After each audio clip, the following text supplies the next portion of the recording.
Welcome back to another episode of Real Life All Day Everyday podcast. I'm your host, Morgan. And I am your co-host, Jennifer. We're happy to have you here for our conversation today. So, Jennifer, how was last week for you? It was great. Had some rainy, windy, wild weather, which is interesting and makes life kind of fun.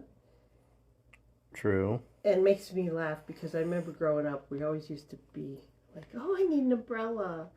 Well, not when we were kids, but when you got to the age where you could have a job. You know, girls are like, I can't get my hair wet. Now I'm like, what do I tell you all the time? It's water. Yeah. It's no big deal. It's not going to hurt you. That's true. I do have an umbrella, though, and I am proud to use it. Do you know which one it is? It's only the one I have. Yeah. The Elvis umbrella. The beautiful Elvis umbrella, yes. Royal blue and black. It's beautiful. Next time I use it, get a picture of me. Oh my gosh. So people could see it. Everybody's going to want one. That is if they still make those, though. Of course they make them. You don't know that? Cool Elvis stuff is always popular and for sale somewhere. Anyway, yeah, and I have been noticing for some time now, plastic cars. Yeah. I know they're not made out of plastic, but whatever they're doing now with the paint, it looks plastic. And trucks. Right? I've pointed them out to you. Yeah. And yours, I say, oh, there's another plastic truck. And you're like, it's not plastic, but it looks like plastic. Well, I mean, it's just like, growing up, everybody played like the, whatever it was, like the slug bug punching game. Oh, yeah. When you're in the car. Yeah. Yeah, with you it's that, but like the older version of that. Oh, well, now it's the new game. It's like, slug you, but not too hard because it's a plastic car. Yeah. Yeah, for real. But anybody else see those? I'm curious. If you have, let us know. Send us a comment on Facebook or where else more? Instagram. Yeah. Are we on Snap? No, but we can create a Snap account. Do you think our listeners, if you're on Snap and you want us to join you on Snap, let us know. Yeah, please do. I would be happy to set up an account. So that'd be great. Lot of plastic cars. Most of the time, though, I feel like the plastic cars that you're always seeing, they're like that, like gray. Yeah, there's a lot of gray ones, but I have seen blue. Mm-hmm. I have not seen red yet. Okay. I've seen blue. I haven't seen white. I think the white and red might be a little harder to notice that they're plastic. We'll see. Yeah. Keep your eyes out, everybody. See if you see any plastic cars. That would be pretty funny.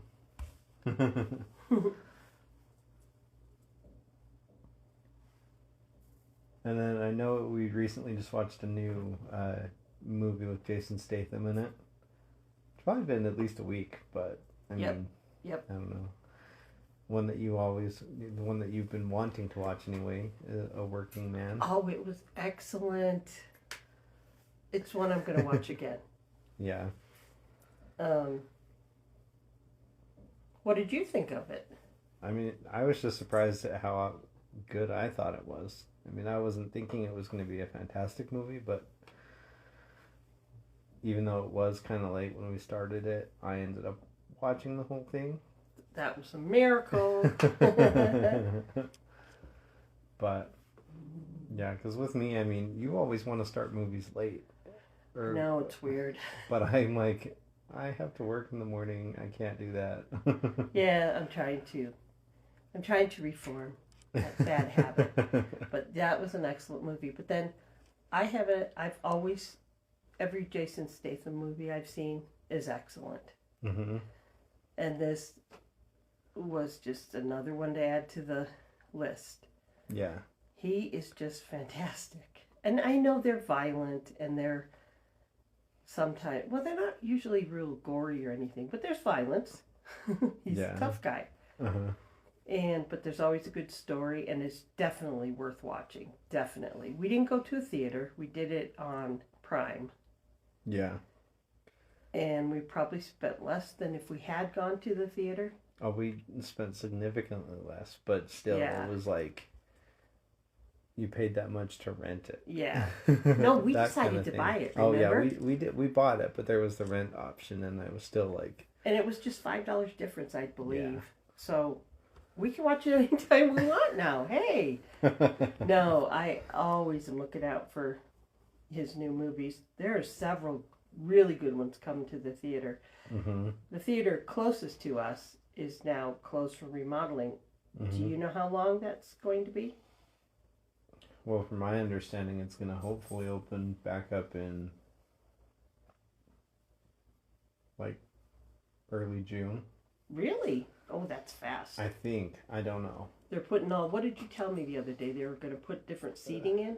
Yeah, from what I was basically told, or what I found out, was that they were going to put all new luxury seating in every single theater. Oh, cool. So there's still obviously going to be those like luxury seats where it's going to like, it'll like vibrate to the movie, premium, yeah. The premium. Mm-hmm. But they're upgrading the seating because, I mean, that's what people want. That's what people want. My only thing though with that is that it's going to drive up the cost of ticket prices still. And ticket prices are already kind of insane in my opinion. I think so too. I think what they ought to do is, if they're going to do that luxury seating, they ought to have like a couple really good restaurants that, I don't know how it would, I can't work out the logistics of it, but that cater to those theaters and bring in food before the movie starts. Yeah. You know, I think that would be cool. We read about some that were in another city in Utah where they did that. You ordered your food, you got it before the movie started, so there weren't people coming in and out, waiters and stuff, you know, disrupting your viewing experience. Well, and then on top of that, yeah. And then on top of that, it's like, I mean, I know I've done this. I'm sure I'm not the first person to do this, but I've taken like food from a drive-through inside. Oh yeah, that you put in my quote movie purse. Yeah. Yeah. We've taken a lot of stuff in. Burgers and fries, drinks, canned drinks. And then we're always like real quiet trying to open the drink. And then you're like, why? Why am I being quiet? You know? For real. We've brought homemade popcorn with real butter. Because the popcorn prices are crazy, especially if they don't give you real butter. Yeah. We used to have a theater in town, down on Center Street. They served popcorn with real butter. My favorite theater ever. And the movies, when we first moved here, well, that's before you were born, they were 25 cents. I'm not that old, everybody. I'm really not. I'm young. Okay, you're young, but you don't act that young. Well, I don't have to. I mean, there's a time when you're going to be old. You're going to be old. You're going to look old. You're going to feel old. Why make it sooner? No reason to act your age. Unless you have to. Like, let's say you're testifying in court. Okay? That's a time when you do have to act your age. But otherwise, you're only as young as you feel. And if you feel young, act young. You make it sound like you know that from experience about testifying in court. Shut it. I do I'm not. kidding. I'm totally kidding. You're a good citizen, I guess. Well, yeah, I try, right? And then you also mentioned before recording about some stuff that could be making a comeback for people to do. Oh, yeah. I've been reading about this too, and it's people used to write letters. I still have some of my grandmother's letters, Nana, your great-grandmother, that she used to write to her sister-in-law, whose name was Helen, and her nickname was H-E, like H-E-E. And I would read those letters and just like, I think how sweet, how I'm sure H-E was so excited when she'd go to the mailbox and get a letter from Marty. That's my grandma's nickname. So excited to find out what was going on, you know, genuinely interested. It wasn't like, oh, I'll text you later, and you're bombarded with all this information. You do not have a chance to sit and appreciate it, savor it. Yeah. You know, in a way, create this memory in your heart of this person that you know adores you, took the time to sit down and put these thoughts on paper. Yeah. Because they adore you and they want you to know you're loved. Yeah. So I think letter writing is going to make a comeback. Yeah. And you would think it would with all the, well, I know around here anyway, a lot of people love to scrapbook and create paper crafts. I mean, come on, let's write some letters. And card making. You know, your great-grandmother, she used to make these sort of like, would you call them 2D? She put like little teeny weeny spacers in between cutouts of birds, let's say, and make a card so it was like a little raised. Yeah. And they were so pretty, and you knew they were handmade. And it was something that you would want to look at a lot. You might just set it on the top of a buffet or a shelf and look at it because it was made for you. So I think that's another kind of craft thing that should come back. Sewing, knitting, crocheting, those are all things that ought to be more popular. Sewing especially, because what if we had some kind of a big disaster and you have to do with what you have clothing wise. Yeah. So you need to alter, you need to maybe even quilt. For one thing, if you don't have a sewing machine, good luck. And it's a lot easier to sew and do things if you learn it now. Your Aunt Julie and I took sewing lessons. I don't remember how old we were, but we were, maybe preteens. I remember we took them at, was it Sears? Sears and Roebuck. And we were so proud of ourselves when we were done. And Nana's the one who signed us up for it. We took them. And in high school, I made some of my own dresses. I remember at some of the sports awards events. There's one picture in my yearbook of a jumper that I made that I absolutely loved. I wish I had that jumper right now. I would save it for maybe my granddaughter or something. P.S. everybody, I'm a grandma. And another thing that's kind of gone by the wayside is embroidery or needlework. Yeah. We have the big, we call it the Tree of Life that your great-grandmother again made. And my brother Jeff always wanted that. It's just beautiful. I know she took so much time to make that. You know, and I think, you asked me why do I think these things are making a comeback. I think they need to make a comeback because we live in a really anxious society right now. It feels sometimes precarious to me, the political environment, and no, Morgan, I'm not going to get talking about politics specifically, but that has created so much anxiety and for many people fear. Yeah. And sometimes when we get full of fear, we get fidgety, we don't know what to do. I can relate to this.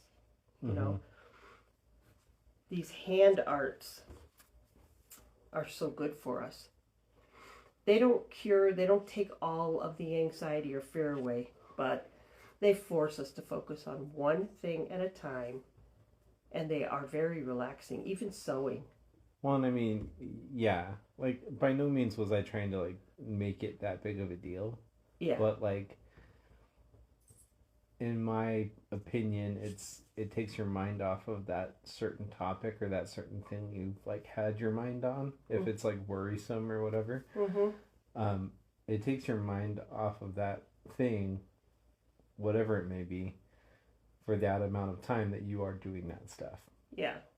And then so once you're done with it, once you're done with the project you currently are working on, then you just go back to straight like worry or panic. And I don't know. But one thing, those kind of hand arts, that's what I decided I'm going to call them, hand art, because you're basically creating art with your hands. Yeah. Help us to do is when, let's say, for example, you're going to make a scarf.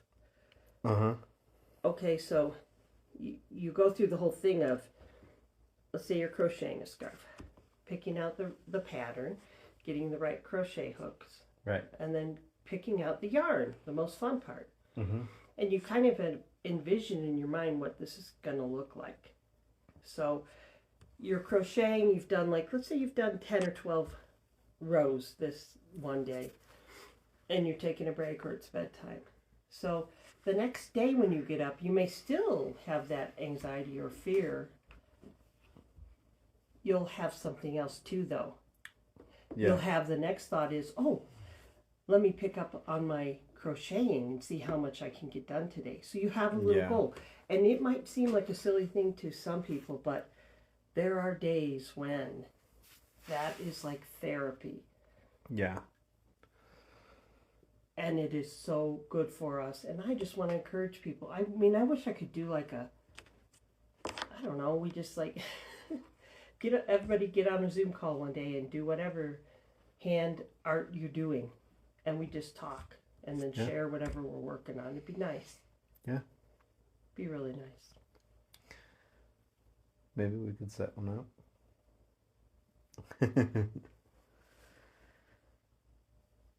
And then something you also had mentioned a while back that you think could make another comeback.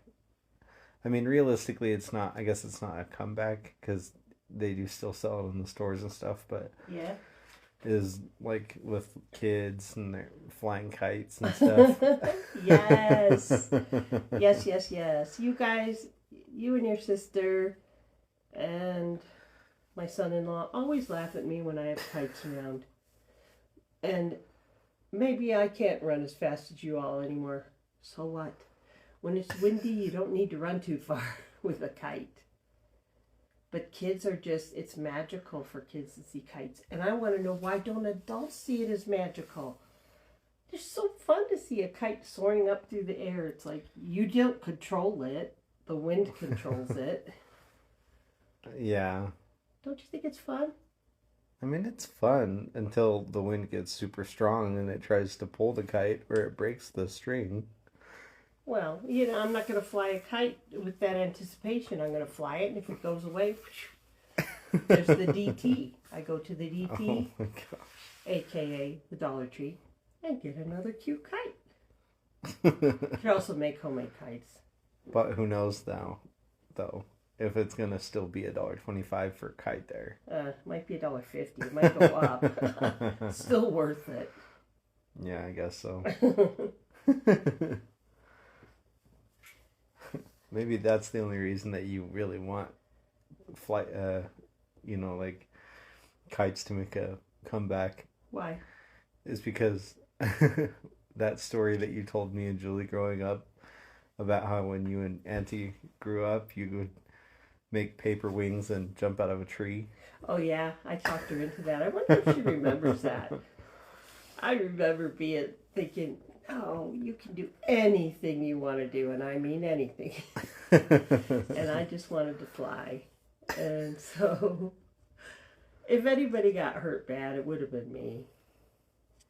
But I don't remember being hurt.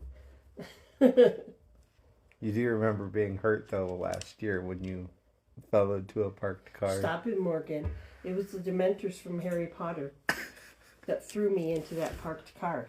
when I tripped off the curb or something. That's So- when I fractured my shoulder, you guys. It was 2 years ago. 2 years ago. It took a long time to recover. But it did change everything.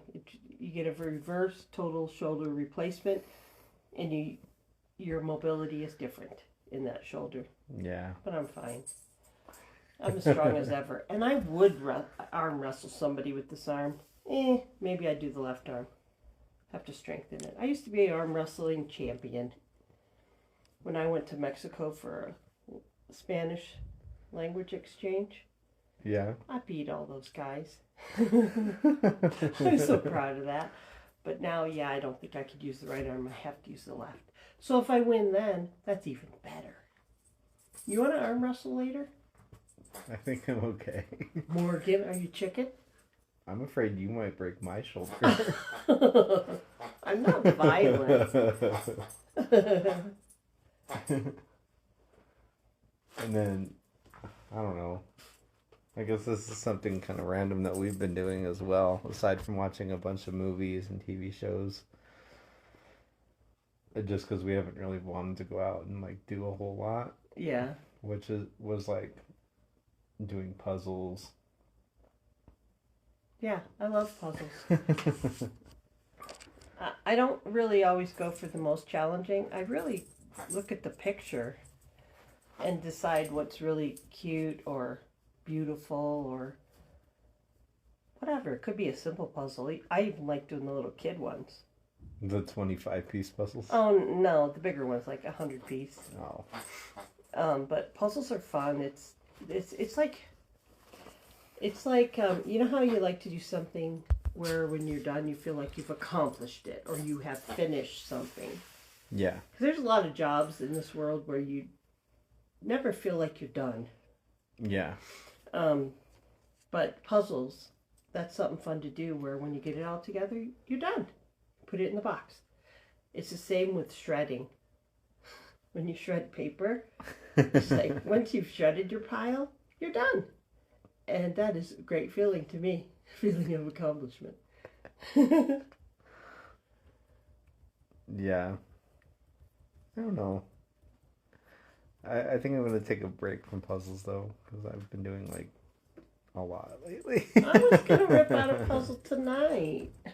No, Not you rip weren't. out. Whip out a puzzle tonight. I don't think you were, though. Okay. Sunday nights are always about your TV shows. There's nothing on. I thought... Well, our dish isn't cooperating. They're That's fixing. true. They're working on it. They've been working on that thing for 3 weeks. It'll be fixed eventually. But when I did call to ask him about it, they gave us some kind of a service credit or something. Mm-hmm. Because I told the guy, I'm like, we're paying for this dish. I said, and yesterday I said, 90% of today, I haven't been able to watch anything.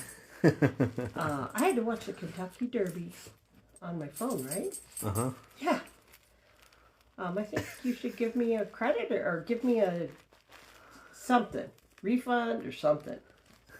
So he did.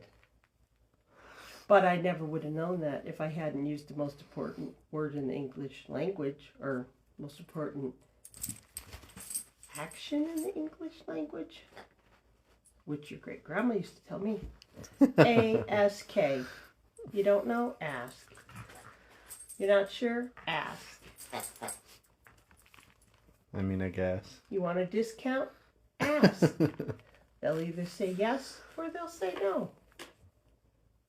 See how I said yes or no? I didn't put the N-O first because expect the positive.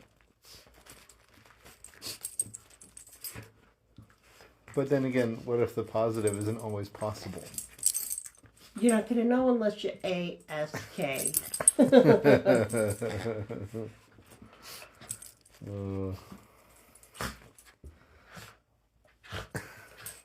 I guess you're right. So, Jim Quick. I mentioned him before. I'll mention him every single episode. Probably. He's the brain coach. He's known as. He said, I watched one of his videos. He said, think about this.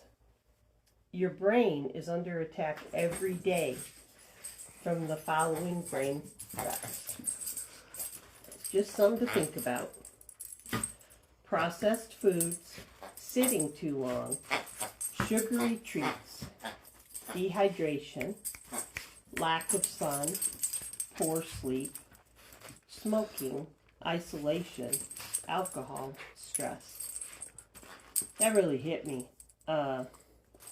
under threat from, but a good number of those. Just something to think about. This is something we should definitely put on, I guess, Instagram. Mm-hmm. Yeah. Just something to think about. We all know it's important to get sun. And I'm tired. I'm a little tired of lists. I like writing a list, a to-do list. But when I want to read an article and it says, 7 things you can do to be a better Jennifer. I'm like, no, give me 2 or 3. Or 12 ways the Gen Xers want to be like the boomers. Mm-hmm. You're like, no. No wonder people feel confused and anxious. Too many lists. So dinner was good tonight, Morgan. The hamburgers. Oh, yeah. And the hash browns. No, tater tots. Tater tots. Mm-hmm. That was really good. Yeah. I know, I was like trying to come up with something good and something that we haven't had in a while. Maisie. Sometimes simple is just better. I mean, not sometimes. I think most days simple is better. And then when we have something sort of fancy, it's really fancier. It feels fancy, right? Mm-hmm. Yeah. I mean, I don't know. I try to make as much good food as possible, and then there's certain nights when you're just like, I just gotta have the plain old basic food, and I'm like, why? Well, it's true. Sometimes our stomachs need grilled chicken, plain rice, and a salad. That's true. Right? Yeah. Recipes that we want to try. Uh-huh. Mm-hmm. One is this easy coconut cake, and the other one was just chicken cordon bleu, which I thought sounded good. I guess it's a springtime kind of dinner. I don't know. Sounds good. But the easy coconut cake recipe that I found,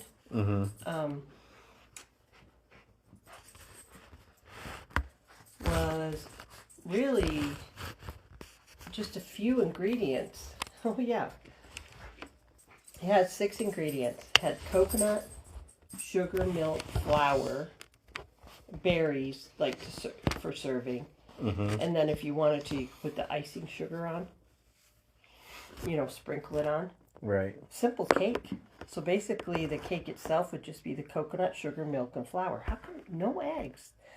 I didn't wonder about that before. But now you do? Yeah. But it's not a super, here, see? It's not a super tall, fluffy cake. Uh-huh. But it really looks good. And with the berries, looks even better. So I'm going to try that. That's a great spring kind of cake. Yeah. And I'm not going to toast the coconut because I think I'll like it better on toast. It doesn't say to toast it, but a lot of times when I have coconut in the recipe, I like to toast it. Right. So yeah, we'll have to take a picture of the finished cake and let everybody know what we thought. Sounds good.